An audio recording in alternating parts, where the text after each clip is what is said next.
Shalom, shalom, mes bien-aimés dans le Seigneur et tous les bilombe namabolongo bipai nyonso wapi bozali na kati na mboka na biso ya Kinshasa pe aussi na mboka na biso pe ya République démocratique du Congo, RDC en sigle, aussi en dehors ya ba frontière na biso de l'est à l'ouest, du nord et au sud, on voit l'Afrique tout entière. Au-delà de notre continent, on voit l'Europe, l'Asie, l'Océanie et aussi l'Amérique. Partout où bokozwa ngolu ya kolanda biso, kolo na biso Yesu Kristo azwa lokumu.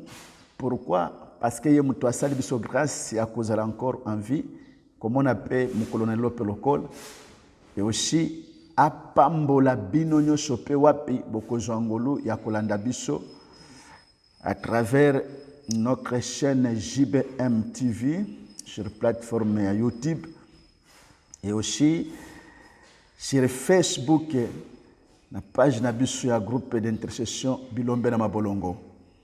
Nzambe amona bino, Nzambe asalela bino, Nzambe akokela bino.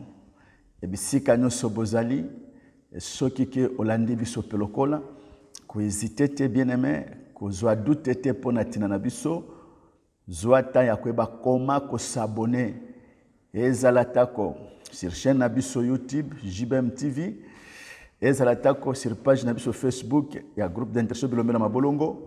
Les canaux ko s'abonner bien-aimé mbala moko pour permettre que à chaque fois to kozala en scène, à chaque fois to kozala en direct ou en ligne, o bandaka kozala na makoki ya kozwa message pona kotali choqué, le groupe d'intercession Bilombe na Mabolongo est en ligne ou le pasteur Jean Kitima est en ligne pelokola. Pozwa kangolu ya kolandaka biso en direct na tango tozo passer émission na biso. C'est très capital et bien-aimé. Chaque mouvement toko salaka, activité toko salaka, okozala na avantage ya kweba koyeba yango avant, parce que comme déjà au sabona et ko permettre que tout ce que tozo sala ozalaka na makoki ya koyeba pe ya koyoka yango pelokol. Yango to bengi yo ezala sur YouTube na chaîne na biso JBM TV, ezala na Facebook na page na biso ya groupe d'intercession Bilombe na Mabolongo. Les canaux ko s'abonner bien-aimé, bo s'abonner parce que Nzambe asali biso ngolu ya kweba koma ko pesa biso espace oyo na elongo na musali na ye oyo ezali ngai wapi mutu na zolo baliboso na bino na kombo ya pasteur Jean Kitima Lutangala nde kombo na ngai ngwana na munene to na mulai na ngo pelokolo. Donc, tous à la côte à côte, tu vas comment partager, paix de grâce. Wapi Nzambe atia kati na biso, to partage kanabino yango pelokol. Parce que Nzambe apona biso a regroupa biso na 5 regroupements. Oyo ezali ko benga mananzela ya bakombo ya ba ministère. Il y a 5 ministères: évangéliste, ezali na prophète, ezali na docteur, apôtre et aussi pasteur. Les 5 regroupements wana oyo ko s'identifier dans les 5 ministères. Objectif nango selon Éphésiens chapitre 4, c'est pour l'édification de l'église. Donc ce que nous faisons, c'est pour l'édification de l'église. Banani yango baza ba église ndenga ndeyo nde biso nyonso oyo tondimela Yesu Kristo mokonzi pe mobikisi. Donc grâce Nzambe atia kati na ngai, je peux te ekoka ko édifier yo pe édifier nga pelokola na tinete toko ka kozela na lolenge oyo esengeli po ete Nzambe na lola asepelaka komona biso, koyoka biso pe koyeba ko répondre biso na tango totelemaka pona kotalisa bosenga na biso epa na ye na nzela ba prière na biso. Voilà bien-aimé, Nzambe amona bino, abonné, s'abonner mbala moko, ezala chercher na biso ya télévision, ezala pe sur Facebook, tango ozokoma ozomona biso s'abonner partager kape lien ya émission na biso na ba ami na yo pe lokola mbala mususu moko kati na bango akosimbama tango akoyoka biso eki azwi ba disposition ya koyeba koma komipesa lisusu epa na nzambe na mozindo tango nzambe akosalela ye nzambe akozanga te kopambola yo pe lokola moto okontribuaki mpona kolakisa ye biso nzambe akozanga te kokanisela yo pe lokola. Donc voilà bien aimé oyo wapi tozali kosenga na bino bosalaka effort wana tozopase moment moko très difficile oyo ezokende na suka na bileko pe lokola basinyo nyonso oyo wapi elobama na basali na nzambe d'après Bible pe lokola nyonso eza deja ya komonana pe ekokisami pe lokola. Donc na temps oyo toza nango église ekoki jamais kozala na kati ya distraction. Na temps oyo toza nango église esengeli amultiplier lisusu ba effort koleka na tina ya koyeba koma koyeba na ko faire éveiller église, ko sensibiliser église, ko beta sete pona ko zongisa église na bumutu pour se compromettre te atikala kaka branché lié na kozela kolona ye oyo ezali Yesu Christ ya Nazareth. Parce que certes tozana se ya mokili, mais ce n'est pas ici bisika tokobikela esengo na biso. Ya biso esengo ezali réservé c'est na bisika babengi na bokonzi na likolo. Nde la bisika biso esengo za réservé.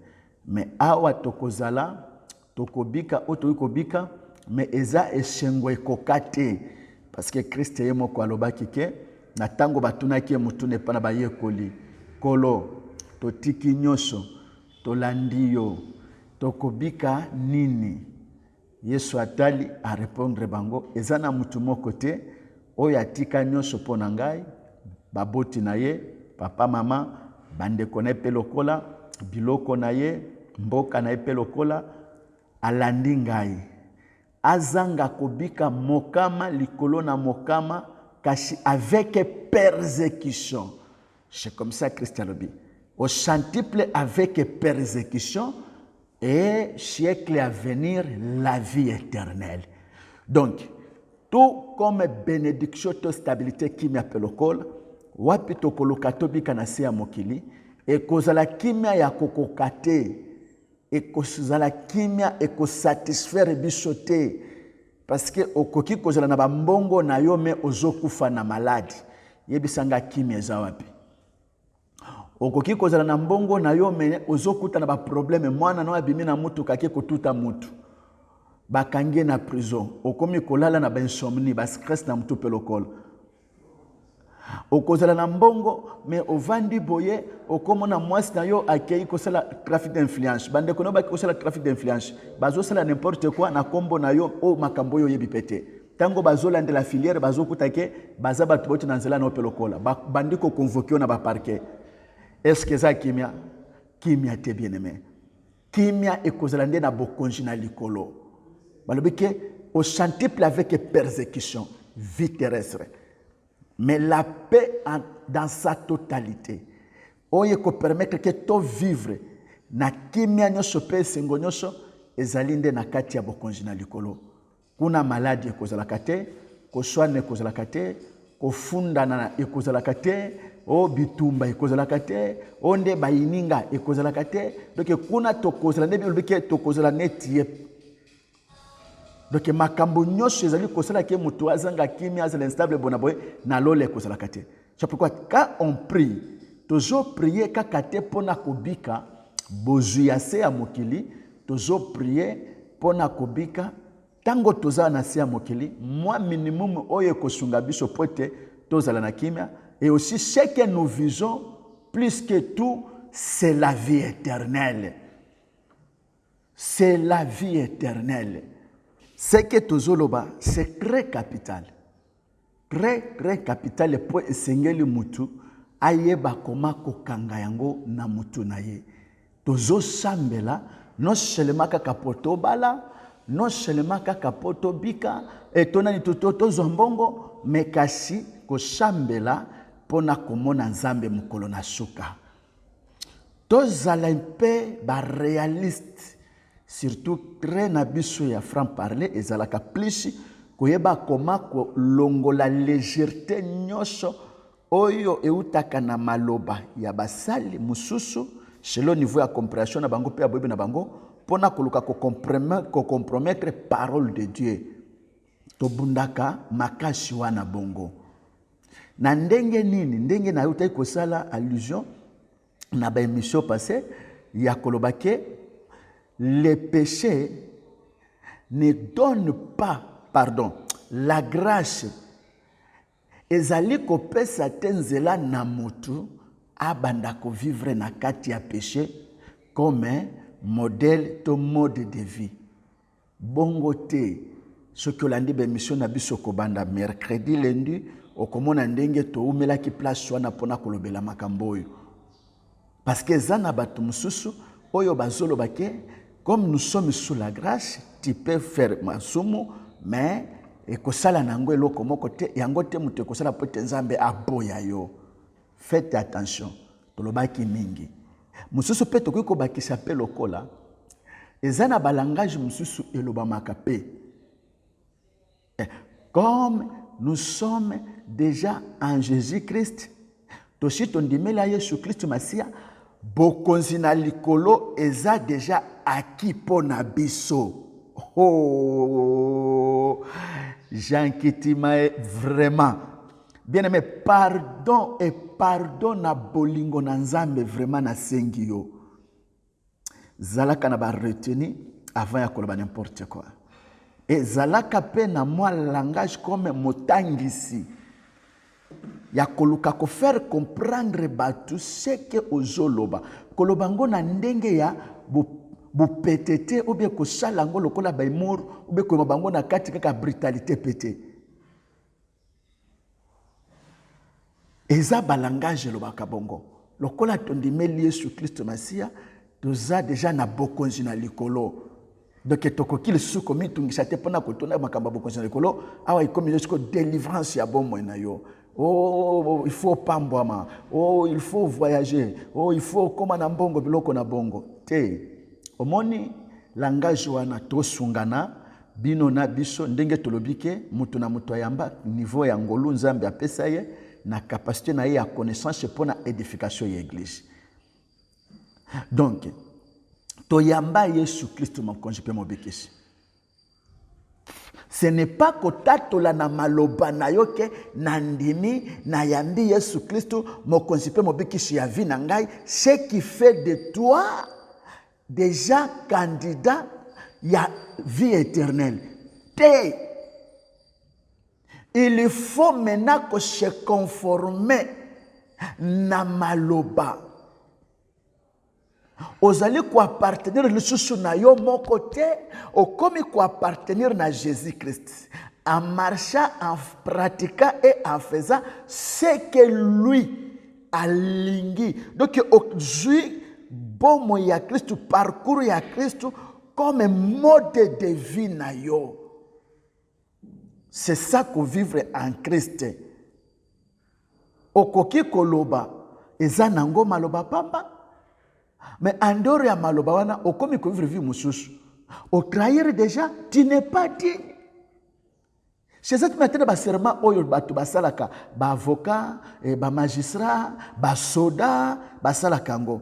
Na tango bazokoma na fin ya nini ya formation na bango militaire. Mukolo sikoyo bazoko nesko ko clôturer formation na bongo et ko senga présence mbala mususu ya commandant du centre général ou azali responsable ya centre wana bongo soit bakoyi ko bengi satako ba hiérarchie likolo chef d'état-major accompagné na ministre de la défense même le président de la République peut se déplacer par le col et tout le monde bazotelema bazotia loboko likolo pona ko gérer comment ko servir nzambe na se ya drapeau na tina kweba kobate la ekolo na ba frontière na ngonyosho pe aussi population na biloko na bango pe lokol bato bazo gérer bongo. Donc directement ozali appelé ya ko se conformer na ce que outi koloba vie na yo comme militaire ezali ya kokanga oh là là, ezali ya koboto la population te ni ya konyoko la population te mais ya kobatela bango na biloko na bango pe kosenzela na sécurité na bango na ba frontière pe ya mboka na biso pour que mungu na sala nini akota te eza bongo. Mais soki otiki musala kolandisa ndenge opretelaki serment na yo okoti na makao mususu directement bakokondane que tu n'es pas digne parce que tu avais abusé. Nde même na vie chrétienne pe lokola elingi koloba te kaka soki olobi ke na ndimi Yesu Kristo mokonzi pe mobikisi nde okomi chrétien ou bien la vie éternelle ekomi aki mpo na yo. Non, nde bisika okokoma na langage na ngai ezalaka plus ke basali na Nzambe bazoede bana na Nzambe te na mikolo na lelo ndenge eza wana okoki koconfesser mais soki vie na yo ezomarche te conforme à Jésus qui ou conforme à Jésus-Christ, oyo ezali liloba na ye ozana bomo ya seko te. Pasteur moko akosote ezate liboso na bomo ya seko ezate mutu moko te abuse conscience na yo mutu moko te akosote. Donc il faut se conformer conditionner vie na yo par rapport na parole de Dieu. Bisike lobi ke otsala te osali stop. Bisike peso ningi sa sala pe osali pe. Ozo marché bongo nde okozala na assurance ya komona Nzambe mukolo na suka. Donc il faut to bunda makashi pona kolongolaka ba ekivoki wana ya ndenge esirkilaka na kati ya minoko ya batu ebele. Donc tozo bunda makasi na vision Nzambe apesi biso. Avec grâce oyo to reconnaître que Nzambe asala pe atia kati na biso oyo ezali ya mabondeli. Non seulement ko chambela kasi kolinga pe prière yango pelokol, pour nous c'est une grâce. Et comme cela bisika wapi bolamo na biso eutelaka pe eyelaka pelokola nde to lobike tokobomba yango te pona tina na biso moko na kati église na biso seka force il faut to partager na baninga musu pelokola. Ndetina na biso sikoyo ya koloka même ba espace médiatique pour to banda ko s'exprimer devant vous na tango bozo kabiso toyeba koma ko sala nini ko longola oyo wapi eza ya mabe ko kangamana oyo eza malamu pona ko permettre que to ko avancer avec notre Seigneur Jésus-Christ jusqu'à ce que to mona bolamu ne pelokol nde tolobaki que na soutem na biso yake les éléments aki wapi esengeli ko éviter pona tina nako échoué te na ba prière na biso pona tina ko échoué pété to bandaki premier point ezalaki le doute, deuxième point ezali les péchés et na yebisaki bino ke sur les péchés et ko zabiso ka moi temps poto kolobango te lokola un prédicateur faut to loba na langage comme un enseignant ya kweba kosunga batu na profondeur na tinete mutu azala persuadé asukisama na kolobaki en tout cas vraiment à ce qui concerne bon monangai pona ko espérer un ko mona Nzambe mukolo na suka 2 kozala na accès ya koyoka mepa na Nzambe 3 na komona na pelo susu 4 pe kozela koyamba bisano na pelo kola eza na biloko esengeli na tia musika na vi na ngai ezali 1 eloko babengi doute na tango nazo senga Nzambe par rapport na kondima na ngai aussi kotia pe mususu musika lisumu nde soki ozongi à la case de départ na Genèse chapitre 2 Nzambe azalaki clair et tango ayebisaki Adam azalaki na pensée moko mabete likolo na Adam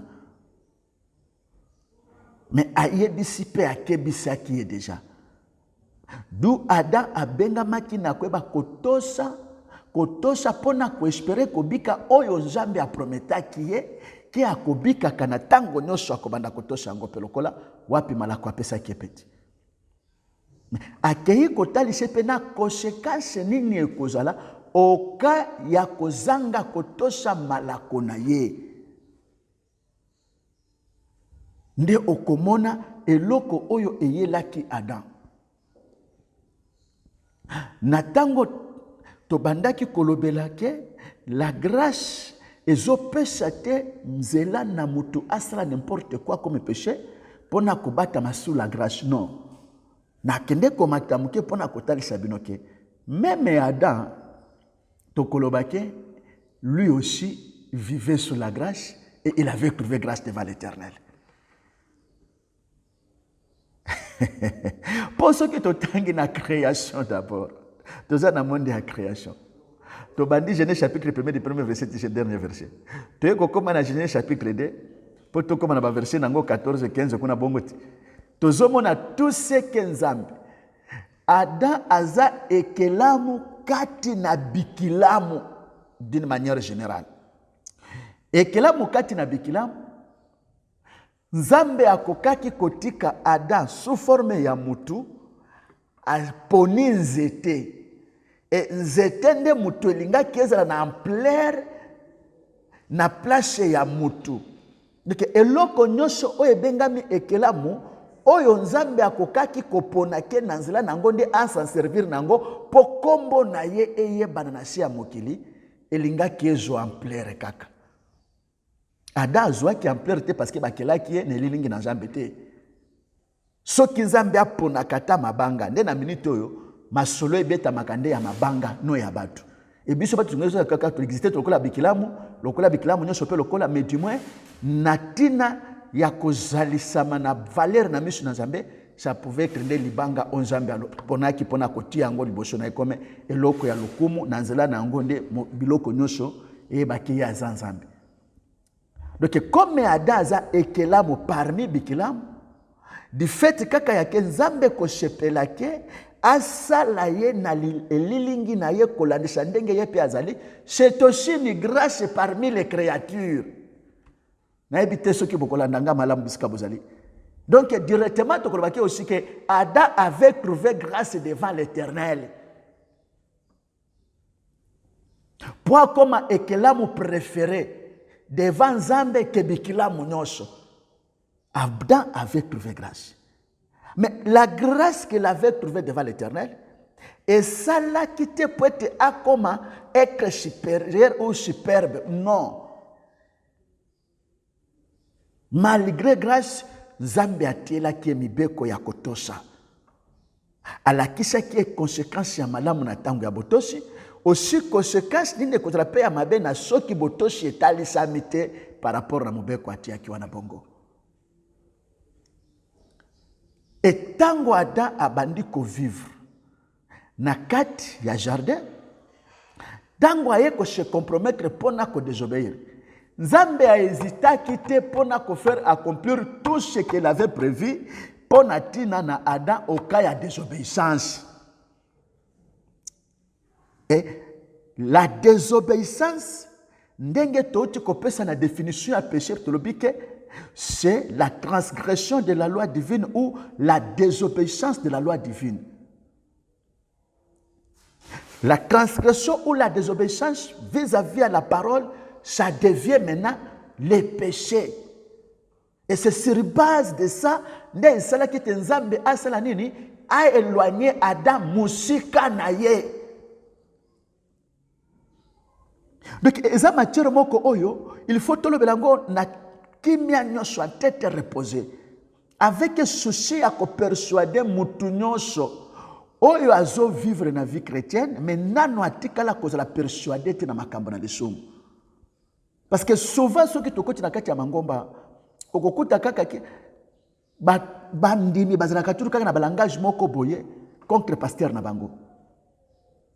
Ceux qui boyambi ata mon pasteur mupaya et que pasteur mupaya wana bongo une fois bo péché kaka mwanzela ba mona comme si ke ye mutu aina makambo ya solution pona tina na bango. Nzoka ndeza la komi kosa. Ngana koloba bongo za komi kosa. Nzambe mutu atinda kio na makolo ya pasteur obipai wapi ozali asala ki erreur te. Aye bakitina. Ba église eza boni na mboka na biso ya Kinshasa. Ba chaîne ya télévision eza boni. Na tenite tokoti na monde ya YouTube pe lokola boni ya ba chaîne ya télévision. Des millions et des milliers de chaînes. Ba moyen ya nini ya visibilité et comme yebele. Choque comme sur Facebook et pe lokola mutu nyonso na page na ya Facebook. Ceux qui te kotanga, ceux qui tozalaka, ceux qui MP, ndenge balobaka na 80 millions de personnes congolaises. Mais sur 80 millions na bongo tokozanga te 40 millions ou 50 millions. Ya bato bazali ko posséder ba téléphone Android pe bazana ba page na bango ya Facebook. Et mutu na page na Facebook aza poursuivi na monde mobimba. Aza libre ya kosala ce qui alingi, ya kokoma ce qui alingi kokoma pe ya koloba o ya alingi koloba pelokolo. Na monde internet. Mutu aza libre. Si toza awa boye soki okoti na ba YouTube kote kuna. Okokuta politique moko eza kote kuna ya vérité te mais ya mensonge. Elingi koloba nini? Pona ko saturer ba vie na nini na espace na ye azali ko œuvrer sur plateforme ya YouTube, il faut chercher des thèmes ou des titres oyo ezokende ko attirer misu ya bato. Mais tango kokota kote kuna komona biloko azolo bato misu azo présenter et kokani te na titre atie likolo. Na banzi ke okopesa passer Jean Kitimake na monde ya YouTube eza monde plus caractérisé na lokuta. Na taux élevé cause la tasse 70 à 80%, il y a des présentateurs, il y a des émissions sur YouTube, na ba bazana ba chaîne pelokol. Okuta quel monde ya lokuta. Donc il faut que moi événement moko boye, bakangi fachi tolo bata bongo. Abambi yango wana bongo. Po mutu so moke bakangi fachi ndenge nini? Po asala nini? Ada makuzo sala nini? Ya kokota. Po azwa ba vie. Eza bongo. Siko tango bandi kolanda biloko azolo bakomi malobato émission et kokanite na teme ya tek libanda. C'est du mensonge. C'est du mensonge. Donc pour dire que c'est aussi moyen oyo batu bazali kozwa pona koyeba comment ko s'exprimer na ko faire attaque ko talisa makanisi na bango na bumutu na bango liboso ya batu na niveau moko pe mususu pelokol niveau to komi nango. Donc souci nangai c'est à kolukaka ko faire persuader yoke moyena tous les moyens médiatiques oyo moto akoki ko utiliser ndenge tu utilisaka na biso ba pasteur na batu nyonso na pelokol mais okomona que Dieu a mis dans ton cœur que tu sois rassuré avec le pasteur à qui il paye aux alliés. C'est pour na kolobake chaque pasteur a une grâce appropriée par rapport à lui. Et si moto akosangisa kanyoso azate. Et maintenant ce que nous devons kotia na mutu na biso pena ko comprendre pe ko sala effort, c'est akoyeba comment ko aider bino. Bana na Nzambe de la façon dont nga nazo courage wana ya koloba. Pona tina na bino. Que nous devons éviter likambo na lisumu parce que yango nde mutu ekendaka ko mettre mutu musika na Nzambe. Tomoni comment Nzambe azopesa ningisa likolo ya Adam. Genèse chapitre 2 verset 16 à 17. Et pour être Adam azala stable, il faut respecter. Ce qui a respecté était inconvénient ezali. Ayebisi ke inconvénient ezandenge nini. Mukolo ko simba nzete oyo. Nambo manango eki omeki koliango pelokola okokufa. Il était clair. Donc c'était l'ordre oyo esengela ki Adam a respecté. Et c'est là qu'il loi établie par le Seigneur pour que Adam a vécu madame na kati jardin, il faut veiller na loi wana pona ko abuser yango te. Mukolo ko abuser yango mbano pe ezali pelokolo. Et les jours pe abusaki, c'est les jours que le péché est entré dans le monde. Et conséquence na yango ndo ke shiko na Genèse chapitre 3 obandi na premier verset pour na bonne compréhension oye ko shimba verset 6 7 okitina banefu kote kuna okomona nini eyaki après Adam et Ève ko désobéir ko transgresser et loko ezalaki loi ya kotosha pona vie na yezala malamu na kati ya jardin. C'est la mort. Après la mort, c'était l'excommunication toko benga bongo ou expulsion ya Adam na kati ya jardin pe kotinda ye mushika rupture ekotaki entre Nzambe na Adam boyokani ezalaki lisusu te na bisika ake kobotela bana na ye en dehors ya jardin Caïn na Abel epilokola eloko oyo esengeli boporte yango na mitema na bino pe toveye makasi bien aimé tozomona na koyeba bakonsekanse ya péché tango Caïn na Abel bake kozwa résolution ya kosala offrande liboso na Nzambe toza na Genèse chapitre 4 bobike Dieu acceptaki offrande ya Abel kasi ya Caïn te eloko wana epesaki kanda na Caïn na tango Caïn azwi kanda pe amoni azalaki choqué na koma ya ye offrande de mamaki pete Nzambe aye pona kopesa Caïn conseil Genèse 4 banda verset 5 6 7 okomona conseil na Nzambe na conseil na Nzambe wana bongo azokende koinsiste na koyebiseke sala noki ozala souple pour que lisumu eya te kovanda na ndako na yo. Pourquoi Dieu avait donné ce conseil-là et pas nini ya Caïn? Parce que ayebaki conséquence ya péché. Ndenge ezalaka epesaka mutu te prete azala agréable na miso na Nzambe. C'est ça bisika tobengami kobeta sete soki tolingaka bino bana na Nzambe na ndenge ya bosolo. Bien-aimé Nzambe amona bino apambola bino ndenge na lakaki bino ke eza matière moko tokolobango ala atete. Tokolobango likolo te photo kende nango malembe po esunga ka mutu atikala na mwe loko moko boy. Je me bats, je me soucie pona bino na kolakisa kotalisa bino nzela oyo esengeli po permetaka biso ke lo shambo tolingaka pe tozwa ngolu pe ya kolinga pe ko sala ngo pe lokola ezala kaka lo shambo ya kokina mipepete mais lo shambo tozo sala ezaka na makokike ya solo to sali e komi pe na bisika tozo kita orienter ngo pe lokola après memeli biso pe bolamu o tozo luke pa na Nzambe na nzela lo shambo ngo pe lokola. C'est pourquoi il faut veiller na koyeba comment éviter ba élément oyo tozo lobela awa.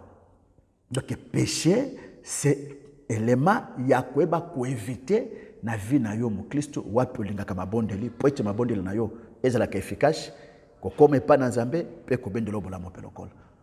Donc jusque là tozali kaka ko marcher na kati ya deuxième point wana bongo avec Ebasu soutem nango pelokola Nzambe asala biso grâce lundi to ko répondre supora ko match ce que niveau mususu pelokola ya ko faire comprendre yo na base semaine zoya ti ba semaine to ko banda semaine prochaine lundi mercredi vendredi pour te ba comment ko kita siko par rapport na point à péché mais du moins landa biso na bokebi PCP la ko landa biso c'est que tozoloba ngote ko makambo wapi to uti nango ba famille na biso eza makambo tozoloba ekonomi na kati ya Bible pona bolamu na biso moko.